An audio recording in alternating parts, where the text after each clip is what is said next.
अस्सलाम वालेकुम, welcome to my YouTube channel. तो आज का हमारा टॉपिक है वर्क परमिट रिसीवर की रोल एंड रिस्पॉन्सिबिलिटीज़ क्या होती हैं। तो उसी वाले से हम डिस्कस करेंगे। कुछ थोड़े से क्वेश्चंस हैं वो आप लोगों के साथ शेयर करता हूँ। चलें शुरू करते हैं अपनी वीडियो को।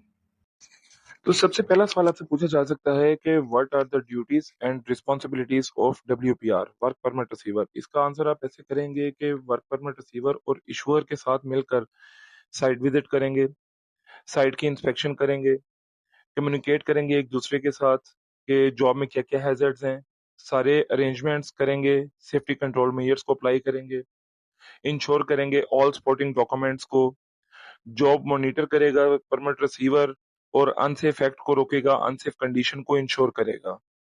फिर आपसे सवाल किया जा सकता है कि परमिट रिसीवर कौन होता है। उसका आप आंसर ऐसे कर सकते हैं कि कोई भी इंजीनियर, कोई भी सुपरवाइजर, कोई भी फोरमैन जिसके पास ये क्लाइंट की तरफ से अप्रूवल हो कि वो परमिट रिसीव कर सकता है।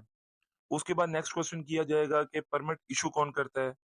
परमिट इशू जो करता है वो क्लाइंट की तरफ से परमिट इशूअर होता है, वो एरिया ऑपरेटर, एरिया मैनेजर कोई भी हो सकता है। नेक्स्ट आपसे क्वेश्चन पूछा जा सकता है कि what is work permit. Work permit एक लीगल डॉक्यूमेंट होता है जो एक ऑथराइज्ड पर्सन होता है, इशूअर, वो उसको इशू करता है, ऑथराइज्ड पर्सन उसको रिसीव करता है एक स्पेसिफिक जॉब को स्पेसिफिक लोकेशन और स्पेसिफिक टाइम ड्यूरेशन के लिए परफॉर्म करने के लिए with all the control measures. फिर आपसे क्वेश्चन पूछा जा सकता है what are the types of work permit. ये डिफरेंट ऑर्गेनाइजेशन में डिफरेंट होते हैं। नॉर्मली जो कंक्लूजन है उनका वो ये है कि हॉट वर्क परमिट होगा, कोल्ड वर्क परमिट होगा, लिफ्टिंग का परमिट होगा, कन्फाइंड स्पेस एंट्री का होगा, एक्सकवेशन का होगा, रेडियोग्राफी का परमिट होगा। नेक्स्ट आपसे क्वेश्चन किया जा सकता है कि वर्क परमिट को हम कब कैंसिल करेंगे। इन केस ऑफ इमरजेंसी, कोई भी साइट पे इमरजेंसी हो गई है, परमिट कैंसिल हो जाएगा, या जॉब का स्कोप चेंज हो गया है, नेचर ऑफ जॉब ही अगर चेंज हो गई है तो भी वर्क परमिट हमारा कैंसिल हो जाएगा।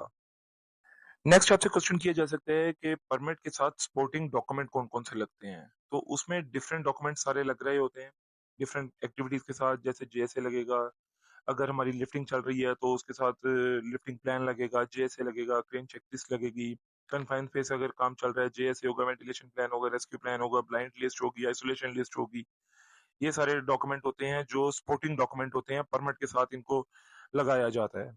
नेक्स्ट वो आपसे कोई भी कंडीशन के बारे में पूछ सकता है कि what is hot work, tool use for in hot work activity, hazard in hot work, job analysis क्या होता है, रिस्क असेसमेंट क्या होती है, इंस्पेक्शन चेकलिस्ट, आइसोलेशन, ये सारी कंडीशंस वो आपसे कुछ भी पूछ सकता है। तो इनको भी आप डिफरेंट सिनेरियो के हिसाब से डिफरेंट तरीके से तैयार करें, कन्फाइंड स्पेस का तैयार करें, लिफ्टिंग प्लान का यूज, लिफ्टिंग के लिए यूज कर जो चीजें यूज होती हैं उसको ऐड कर लें अपने साथ। और बाकी हॉट वर्क के लिए, कोल्ड वर्क के लिए, ब्लाइंडिंग के लिए, आइसोलेशन के लिए क्या क्या चीजें सपोर्टिंग डॉक्यूमेंट यूज हो रहे होते हैं और उनमें क्या क्या चीजें होती हैं, उन सबको तैयार करें। नेक्स्ट वो आपसे पूछ सकते हैं कि वर्क परमिट की वैलिडिटी कितनी होती है। वर्क परमिट की वैलिडिटी जो है 24 आवर्स होती है। उसके बाद वो नया परमिट इशू होता है और एवरी 12 आवर शिफ्ट के बाद वो अगली शिफ्ट पे शिफ्ट हो जाता है और नेक्स्ट शिफ्ट उस पे आके काम करती है और 24 आवर के बाद उसको रीन्यू करवाना, री इशू करवाना कंपलसरी होता है।